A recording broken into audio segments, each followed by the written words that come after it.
Hello there guys, it's me Unstable Voltage and welcome to episode 49 of Europa Universalis IV as Barat. We start this video at war with Jainpur, which seems to be a running theme at the moment. We are nearly always at war with Jainpur, but we keep finding ways to go to war with them and take little bites out of them and feed them to our vassals.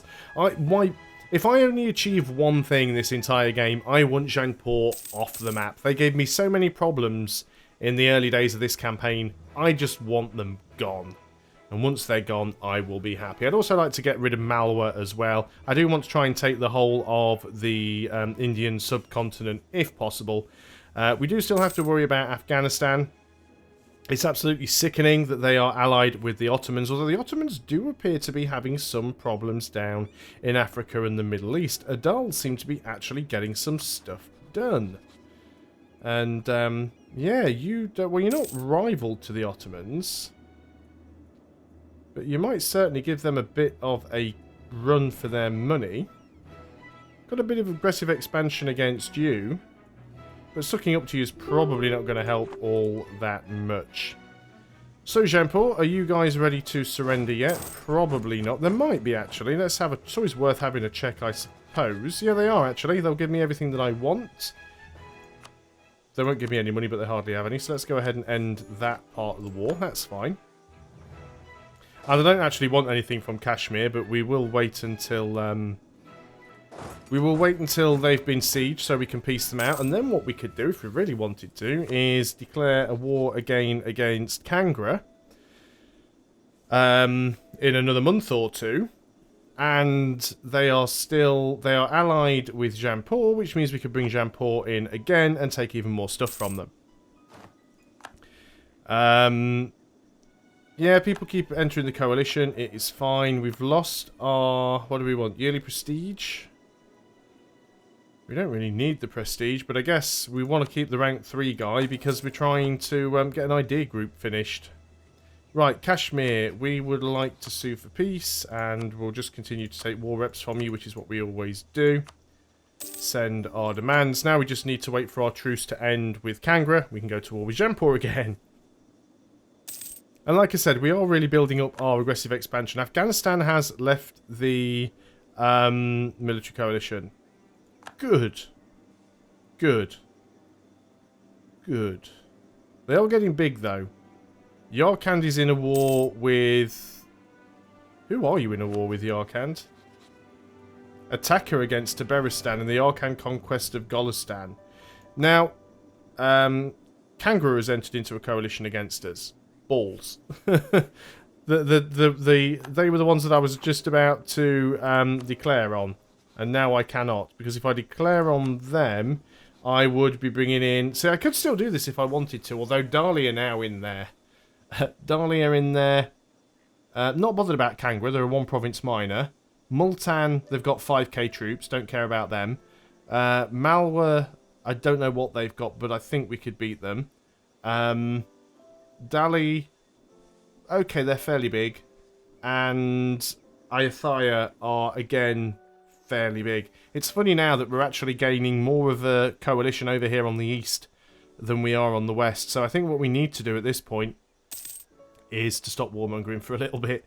You know that's not how I like to play this game. I like to be an absolute warmonger. At the same time, let's go ahead and make sure we do have some troops over on that side of the map, just so we can deal with any potential problems.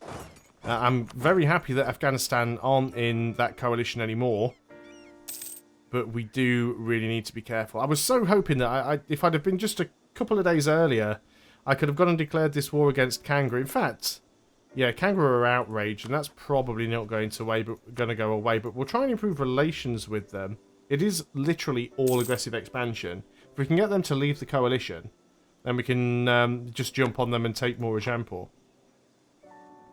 But that's going to take a while for that to go away. So in the meantime, what else can we do? So we'll probably end up getting Jharkhand integrated before we next go to war. That's assuming, of course, somebody does not declare on us, which is quite possible that it might happen. Jharkhand we've actually made pretty big. They're a very loyal vassal, but they're pretty huge. But we are slowly integrating them. Garjat has got some... and again, I apologise for the border gore. Garjat is really sort of heading around there. Let's go and make Kachar into a march. Can't do it because I don't have a free flipping diplomat. We'll do it shortly. Senwi hate me anyway, so we'll take the 30 Diplo power. Let's go and recall the guy from the Ottomans, because he's not really doing anything to help us. So we'll recall that diplomat from the Ottoman Empire, and we will use it to make Kachar into a march. Nepal are getting their face kicked in by Shu. I'm surprised they haven't actually asked me to come and join in their fight. They actually attacked Shu. That wasn't clever, Nepal, was it? Why don't you call me in? Can I go and...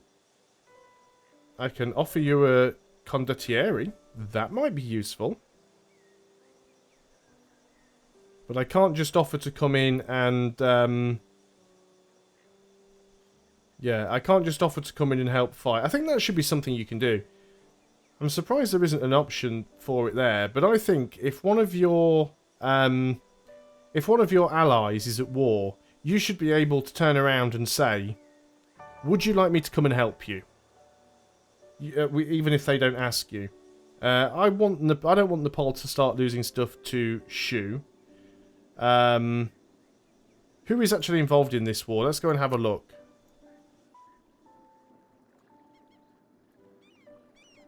I'm clicking on Nepal. Is it because I've got the wrong thing selected? There we go. So it literally is just Shu and Yan. And you're losing this, Nepal?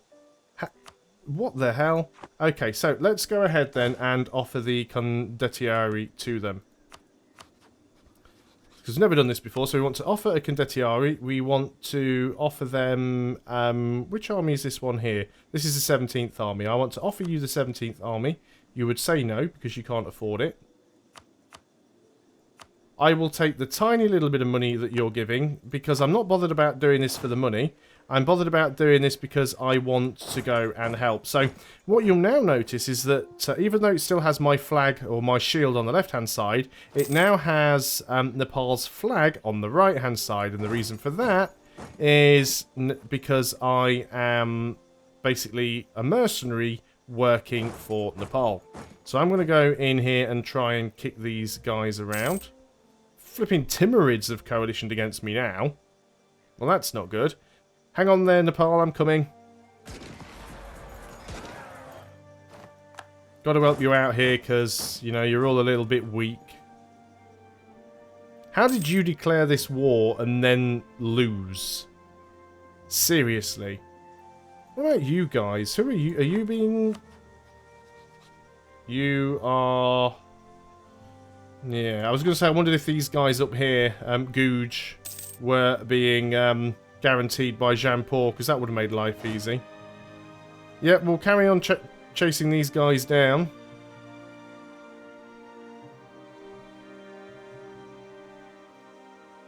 In fact, I'm just going to walk straight through. If you want to unsiege your provinces, Nepal, then you'll go and unsiege your provinces.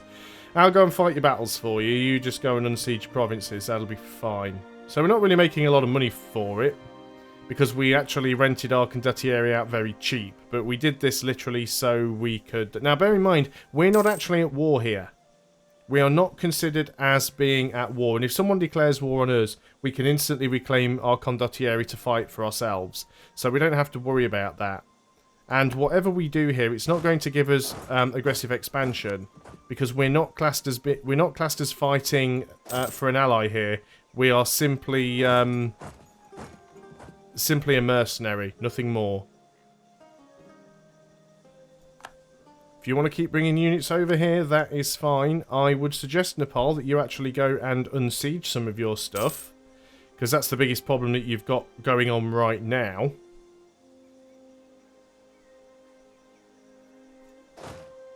Let's go ahead and just... Can we split this group? Oh, you can't split the group. That's the thing, of course. When you rent out a condottieri, you rent the whole unit, the whole army out as a stack. So you can't actually split it or change the leader or anything like that. So everything in the condottieri is fixed. So you can't create new units, you can't detach, you can't consolidate. You can force march, but that's it. You can't mess around with the unit composition because it's been sold as an actual unit, which is a little bit of a shame. I really, really want to try and take this if possible. It does look like Nepal is getting attacked in there. Can Nepal win that fight? No. So let's see if we can get in there quick enough then. We will get there on the 7th of January. Might be too late. Should have moved in earlier. That was my own stupid mistake there. But we will catch them. But I just wanted to go and take that province. Wanted to take their capital. There we go. We did kill them all off. So let's go back. Now then, Nepal, what you should be doing is just unsieging your territory. That's all you need to do. Just leave the fighting to me. I've got that covered. So we have still got some potential provincial unrest. It's only in Chittagong. It's the only place that we've got left that has any potential unrest, which is down here. And that's because we don't have the army stacked there anymore. That'll go away. We'll move you guys back down there once the battle is over. Nepal, just what are you doing? Really? Just what are you doing?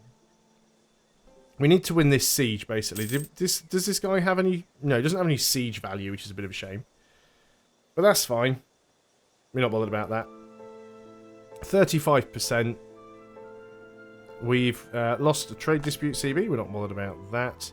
So Shu's got this province down here as well. We probably can't get through Dali, but we probably don't need to. Military leader has died. Luckily, it's not the military leader that's leading the condottieri, so it was this one over here. Let's roll and see what we get. So we'll have a new leader, and you're a 3-1-3-1. That's not too bad. I would have liked a little bit more shock still at this stage, but we'll take that. Come on, 49%. Are you going to allow their capital to fall? These guys are probably just going to stay here and try and unsiege. That's fine. We want to get their capital to fall first. Let it slide.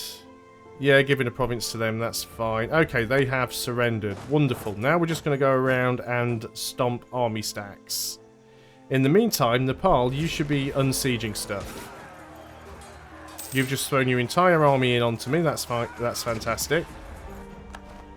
I'll go up there and siege that for you. Because you just don't seem to be able to sort these things out. And then I'll go down there and siege Shu. Oh, hello.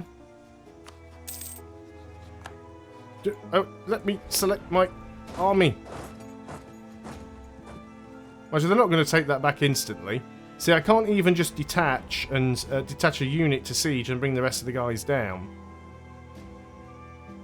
Now, Nepal can probably handle that, but seeing how badly they've handled some other stuff, they might not be able to. So we will go down and help out in that fight. I'm just going to go straight down here and siege this province out, actually. Soon we'll have military access through. We'll recall the diplomat from Kangra. There's no point trying to suck up with them any longer. It looks like Nepal are trying to unsiege some of their stuff, so that is fine. Looks like we're going to bump into a few units down here. Now, Nepal should be winning their war now. So we'll siege this one out. And Yan are involved. I'm not sure if we can reach Yan. I haven't seen any of Yan's armies, so they probably don't have open borders. Give the nobles some loyalty for gaining some money. Or they lose loyalty and the merchant guilds gain loyalty. Or gain a free stability. We'll just take the free stability. If you don't mind. Come on, Nepal. You're getting stuff done now. Black news in it. So we just gain a free stability and then our king dies. No current deity. And I think we're still going to go with the warfaring one, because that is pretty much what we're doing. I would like to be naming people in this series after patron supporters, but considering we don't ever seem to be getting any heirs that we can use, we might have to start renaming provinces and things after people. So that might be a thing. We've gone ahead and got that. I'm guessing we cannot get over here. Oh, we can actually. Fine, let's march over there and siege Yan out then. Oh, hang on. I see an army coming. Change of plans, dudes. Let's get over here and deal with that.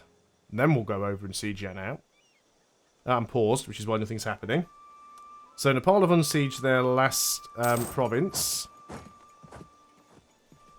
Now where are you guys going? You're going down here, are you? Are we going to catch you? Oh, we're going to catch that unit. Afghanistan is trying to build a spy network with us. It's a shame I can't do a little bit more to them. Invest in a new technology, admin tech. Yes, let's go ahead and take that.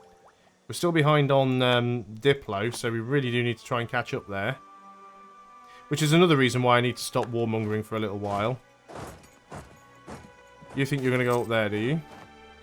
Integration is a slow process. We have now finally managed to integrate whatever they were called, Jharkhand. So we have a lot of new units suddenly that we probably shouldn't have. So we have an army, where now? This army up here, we are probably well over our force limit. Considerably, actually not that much. We're only over by 11.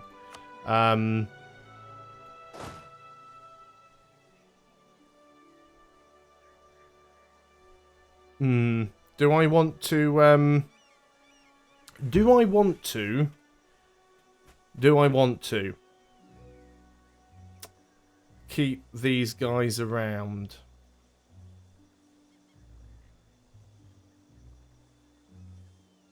Let's break off the infantry and get rid of them. We'll keep the cavalry. Cavalry are, oh, that's a cannon. Do we want to keep the cannon? Are we over our force limit now? Still over the force limit. Let's go ahead and get rid of that cannon.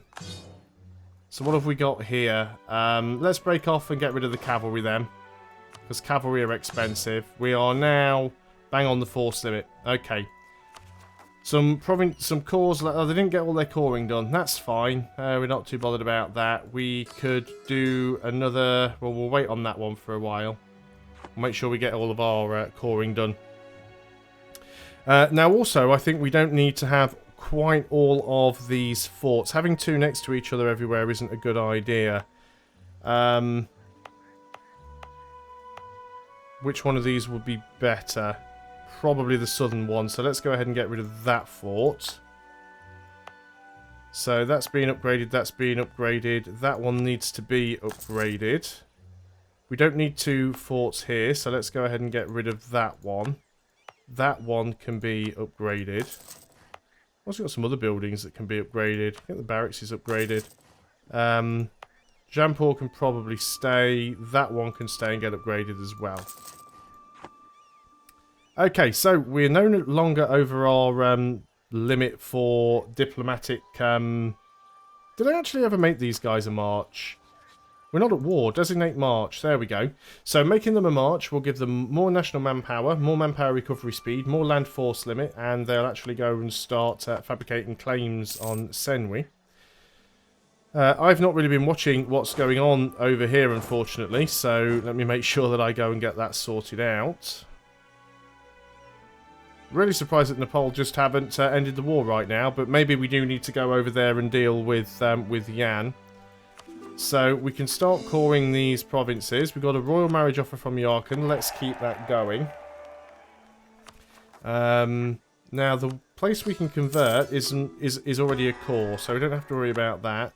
Nepal want military access, certainly. You're just going to keep sending like one unit up at a time? Is that your plan here? Because if you just want to keep sending individual units around, I'll keep killing them. Afghanistan has entered the coalition. I thought Afghanistan were already in the coalition.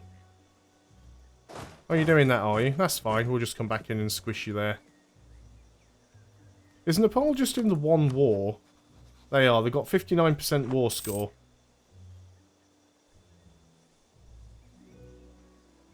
Not too sure. Oh, no, they've pieced out. There we go. Oh, Nepal just took a load of stuff. So, these guys now can come home. They're no longer a condottieri. No, they are still a condottieri. Well, that's fine. Nepal aren't at war. Yeah, they've cancelled our condottieri agreement. That's fine. we help them out. So we've helped Nepal grow a little bit. Hopefully they'll get a little bit stronger. Well, I'm happy with that outcome. Still not happy with the coalition. Kashmir are... Ayathar is plotting against us. That's fine. Kashmir, we still have that truce. Technology, military tech. See, I could take the military tech again, but I'm still... I'm too far ahead in military tech. Well, we're not really ahead. And we would get better forts, and we get better supply limit. Do you know what? We're making enough money to fend off the corruption. So what we are going to do is get these forts upgraded where we can. Especially the ones on the Afghanistan border. The ones in India itself are not a priority at the moment. But all of the ones on borders with neighbours that might enter into the coalition, they definitely need to be upgraded. And we can start work on that last core. Now, I will eventually integrate Garjat, but I probably don't want to do that right away because I'd like to feed them some of Malwa if I get the opportunity, and I'll probably feed them some of Jaipur as well. We have a new heir to the throne. He shall be called... if I can spell, Christopher Lowe. We'll start naming people after patron supporters. I can remember a couple off the top of the list. Have I spelt that right? Christopher Lowe. Yep, just double checking. I haven't actually got the list in front of me, so I'm just going from memory at the moment.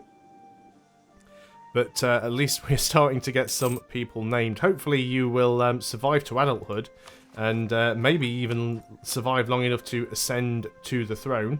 You're a 425, which is not bad. Again, very heavily stacked on the military point side of things, which I don't necessarily need, but it's not all that bad. How much money are we making? Not as much as I would like. I guess while we're not at war, we could probably reduce our military maintenance a touch. I don't want to reduce it loads, especially if the coalition does fire. I'm also considering turning off the forts, which is probably a stupid idea, but I want to get them all upgraded, so we will go and turn them off. But that is all I've got time for on this video, so thanks a lot for watching, guys. I hope you are still enjoying EU4 as Barat. I'll see you next time, and until then, goodbye for now.